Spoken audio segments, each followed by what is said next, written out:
விஜய் அவர்களின் விவகாரத்து விஷயம். சரி, அவங்க வீட்டுக்குள்ள பிரச்சனை. இது எல்லா வீட்டுக்கும் நடக்கிற ஒண்ணுதான். ஆனா இதுல பல மர்மங்கள், சூழ்ச்சிகள் இருந்திருக்கு அப்படின்னு தான் சொல்லப்படுறாப்புல. ஏன்னா விஜய் அவர்களோட வீட்டுல பிரச்சனை, விஜய்க்கும் அவரோட மனைவி சங்கீதாவுக்கும் பிரச்சனை. அதனால அவங்க கோர்ட்டுக்கு போயிருக்காப்புல. கோர்ட்டுக்கு போய் விவகாரத்தை அப்ளை பண்ணியிருக்காப்புல. அதனால நியூஸ்ல பிளாஷ் நியூஸ். ஆனா இதுல ஒரு திட்டமிட்ட சதி இருக்கு அப்படின்னு கண்டிப்பா உண்மை வெளியே வந்திருக்கு. இது உண்மையிலே ஒரு திட்டமிட்ட சதி தாங்க. கண்டிப்பா இவர் விஜய் இப்போ புதுசா கட்சி தொடங்கியிருக்காரு. மக்கள் மத்தியில பேரு, பெண்கள் மத்தியில அதிகப்படியான பேரு. அப்போ பெண்கள்கிட்ட இருந்து இவருடைய பேரை டேமேஜ் பண்ணணும். பெண்கள் ஓட்டு நிறைய விடணுமே.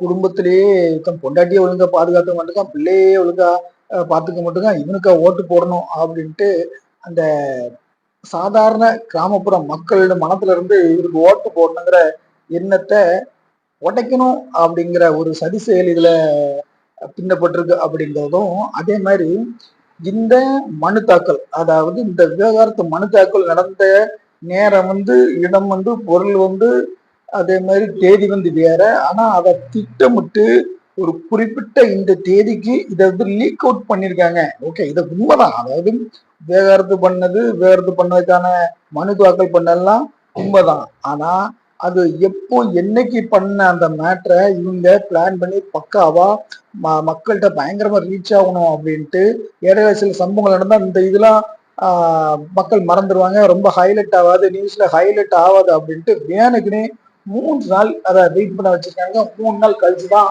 இந்த நியூஸை பிளாஷ் பண்ணியிருக்காங்க. அந்த அளவுக்கு இதுல ஒரு மிகப்பெரிய சதி இருக்கிறது அப்படிதான் இந்த வீடியோல நம்ம பார்க்க போறோம். உண்மையிலே இந்த மனு தாக்கல் ஒன்ன தேதியை நீங்க பார்த்தீங்கன்னா ரொம்ப ஆச்சரியப்படுங்க. அதே மாதிரி இந்த நியூஸை என்னைக்கு எப்போ ஏன் இந்த டைம்ல பிளாஷ் பண்ணாங்க, ஏன் சாயந்தர நேரத்துல ஈவினிங் டைம்ல இந்த நேரத்தை இந்த இதை பிளாஷ் பண்ணாங்க அப்படின்னு நீங்க கேட்டீங்கன்னா உண்மையிலே உங்களுக்கு ஷாக் ஆயிரும். இப்படிமாடா இவங்க இருப்பானுங்க. அதாவது அரசியல் போட்டி எல்லாத்துக்கும் வர்ற ஒண்ணுதான், அதுல எந்த மாற்றுக்கிறது. ஏடிஎம்கேக்கு டிஎம்கே, ஏடிஎம்கேவுக்கு விஜய் வரனால ஆபத்து வரலாம், திமுகவுக்கு விஜய் வரனால ஆபத்து வரலாம், அது வேற விஷயம். ஆனா அவருடைய தனிப்பட்ட பிரச்சனைல நீ கையில கொண்டு அவரை தாக்க நினைக்குவது ஒரு மோசமான, இந்த அளவுக்கு அரசியல் சாக்கடைத்தனம் பண்றீங்க அப்படிங்கிறதுக்கு இது ஒரு மிக பெருந்த எடுத்துக்காட்டா சொல்ல முடியும். நான் விஜயோட ஆதரவாளர், விஜய கட்சிக்காரன் அப்படிங்கிற மாதிரி இல்லை. நம்ம ஒரு அதிமுகவோட ஆதரவாளர், அனுதாபிதான். விஜயால நாங்களும் பாதிக்கதான் பட்டிருக்கோம். அதே மாதிரி டிஎம்கே பாதிக்கதான் பட்டிருக்கோம். ஆனா இந்த அளவுக்கு இறங்கி விஜயை பழிவாங்கணும், இந்த அளவுக்கு மக்கள் மத்தியில பேரை டேமேஜ் பண்ணணும், இந்த அளவுக்கு விஜய சோசியல் மீடியாக்குள்ள குடும்பத்தை பார்க்காதவன், மனைவிக்கு சோறு போடாதவன் அப்படின்ட்டு ஒரு மேட்டரை கொண்டு வரணுங்கிறது, இந்த அளவுக்கு சொந்த சொந்த குடும்பத்துக்குள்ளே பிரச்சனையை கொண்டு அந்த பிரச்சனையை பெருசாக்கி அதை கேவலப்படுத்துற எண்ணம் ஒருமைப்பட்ட கட்சிக்கெல்லாம் வராது. அதுக்குன்னு ஒரு கட்சி இருக்கு, அந்த கட்சி தான் இந்த மேட்டரை இந்த லீக் அவுட் பண்ண விட்டுட்டு இந்த மாதிரி விஜய பர்சனலா தாக்குறவங்க எல்லா உரிமையும் பொறுப்பும் இதை அந்த கட்சி தான் பண்ணிக்கிறோம். அப்படிப்பட்ட ஒரு கட்சி தான் அந்த எதிர்கட்சி. நான் சொல்ல வேண்டிய தேவையில்லை, நான் எந்த கட்சியை பற்றி சொல்றேன்ட்டு பார்த்துட்டு இருக்க உங்களுக்கே பாதி பேருக்கு மேல புரிஞ்சிருக்கும். சரி, இந்த கேஸ் எப்போ என்னைக்கு ஃபைல் பண்ணப்பட்டிருக்கு அப்படின்னா 24ஆம் தேதியே செங்கல்பட்டு நீதிமன்றத்துல பதிவு பண்ணப்பட்டது. ஆனா நியூஸ்கள்ல, பிளாஷ்ல, அப்புறம் இது வெளியே பரப்பப்படுறது பார்த்தீங்கன்னா 27ஆம் தேதி, இடையில 3 நாள். ஏன் இந்த 3 நாள் வெயிட்டிங்? எதுக்கு காரணம்? ஏன்னா யாருக்கிட்ட எப்படா இவன் சிக்குவான் அப்படின்ட்டு எதிர்பார்த்துருக்கு ஆளுங்கட்சி. கிடைச்ச உடனே பிளாஷ் பண்ணி உண்டு இல்லாம பண்ணிருக்கலாம். ஆனா ஏன் பண்ணல அப்படின்னா இதுதான் ஒரு மனுஷனை, தனி மனித தாக்குதலுக்கு என்னென்ன வேலை பண்ணிருக்காங்க அப்படிங்கிறதுக்கு இது ஒரு முக்கிய ஒரு காரணமா இருக்கிறது. இதுதான் சொல்ல முடியும். ஏன்னா இருக்கு 24ஆம் தேதி ஐயா நல்லக்கண்ணு அவர்கள் ரொம்ப உடம்பு முடியாம அந்த நியூஸ்கள்லாம் பிளாஷ்ல ஓடிட்டு இருந்துச்சு. சரியா, அதனால அந்த டைம் அந்த விஷயத்த கொண்டு போனா ஐயா நல்ல குண நியூஸ் தான் பிளாஷ்ல போகும். விஜய் அவர்களுடைய நியூஸ் வந்து ஒரு அரை மணி நேரமோ 1/4 மணி நேரம் பேசி அந்த அளவு மக்கள் மனத்துல அது அழிஞ்சு போயிடும். அது வந்து ரொம்ப வைரல் ஆகாது. அப்புறம் அதுக்கு அடுத்த நாள் பாத்தீங்கன்னா உடல்ல இருக்க எப்போ அவரு இறந்துடலாங்கிற ஒரு தருவாயில அந்த நியூஸும் பிளாஷ் ஆகிறதுக்கான வாய்ப்புகள் இருக்கு. அதனால என்ன பண்றாங்க அப்படின்னா சப்போஸ் ஐயா நல்லக்கண் அவர்கள் இறந்துட்டாரு அப்படின்னா அந்த நியூஸ் தான் ரொம்ப ஹைலைட் ஆகும். இந்த நியூஸ் ரொம்ப டவுன் ஆயிரும் அப்படின்னு நினைச்சு இந்த நியூஸும் பாதுகாக்கப்பட்டு வெயிட் பண்ண வச்சிருக்கு அப்படிங்கறதான் ஒரு பெரிய ஒரு கருத்தா இருக்கு. அதோட பெரிய நியூஸ் என்னைக்கு விஜய் அவர்களோட நியூஸ் வந்துச்சோ அன்னைக்குதான் ஐயா ஓபிஎஸ் அவர் வந்து ஐயா மு.க.ஸ்டாலின்ல அவர்களை பார்த்து இணையறாப்ல. சரியா? அப்போ காலையில ஃபுல்லா அந்த நியூஸ் வந்து ரொம்ப வைரலா போயிட்டு இருக்கு. அதனால அன்னைக்கு காலையில விஜய் அவர்களோட அந்த நியூஸ் வந்து வெளியே லீக் அவுட் ஆகல. அப்ப காரணம் உங்களுக்கு புரிஞ்சிருக்கும் நினைக்கிறேன். பாத்தீங்களா? ஏன்னா அப்புறம் அந்த காலில் ஓபிஎஸ் இணைஞ்சது ஆவுண்டு எல்லா நியூஸ் சொன்னது, அப்புறம் ஓபிஎஸ் எல்லாம் கதர் இருப்பாங்க. அதெல்லாம் பார்த்து போது ஒரு ஒரு 3 மணி அளவுல சரியப்பா அப்படின்ட்டு அதுக்கு அப்புறம் நியூஸ் என்ன எல்லாம் ஃப்ரீயா தான் கிடக்கு. அப்பதான் இந்த நியூஸ் விஜய் அவர்களோட நியூஸை 3 மணி 4 மணிக்கு அப்புறம் தான் வெளியிடுறாங்க. அதை தான் நம்ம சொல்றோம். இது திட்டமிட்ட சதிக்கான வாய்ப்பு அதிகமா இருக்கு அப்படின்ட்டு நம்ம சொல்றோம். அதுக்கப்புறம் பயங்கரமா அது வைரல் ஆகுது. 200 ஓபிஎஸ்லாம் பயங்கரமா சோசியல் மீடியால அதை ரெடி பண்ணி வச்சிருந்த மாதிரி ட்ரெண்ட் பண்றாங்க.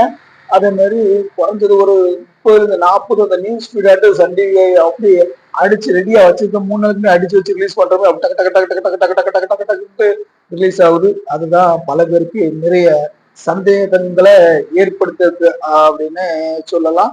நம்ம விசாரிச்சதுல கோர்ட்ல இருந்து யாருமே இந்த மாதிரி அந்த அந்த அந்த மனு காப்பி அப்புறம் என்னெல்லாம் அதுல எழுதியிருக்கு அப்படிங்கறது யாருமே கோர்ட்ல இருந்து வெளியிடுறதுக்கான வாய்ப்புகள் ரொம்ப குறைவு. அப்படி விட பண்ணுவாங்க அப்படின்னு சொல்றாங்க. அதே மாதிரியும் விஜய் அவரோட மனைவி வந்து நாங்க எங்க ரெண்டுக்குள்ள சரியில்லை, ஒரு நடிகை கூட அவருக்கு தொடர்பு இருக்கு, ஆனா தொடர்பு இருக்கு, எங்களுக்கு ஒத்து வரல அப்படின்னு சொல்லுங்க. எந்த இடத்துலயும் விஜய் வந்து ஒரு சைக்கோ, விஜய் வந்து அப்படி இப்படி அப்படின்னு எந்த இடத்துலயும் அதை வந்து சொல்லவே இல்லை. எனக்கும் அவருக்கும் ஒரு மிஸ் அண்டர்ஸ்டாண்டிங். நாங்க வந்து பிரிவதற்கு ஆசைப்படும், அப்படி நீங்க பிரிச்சு விடுங்க.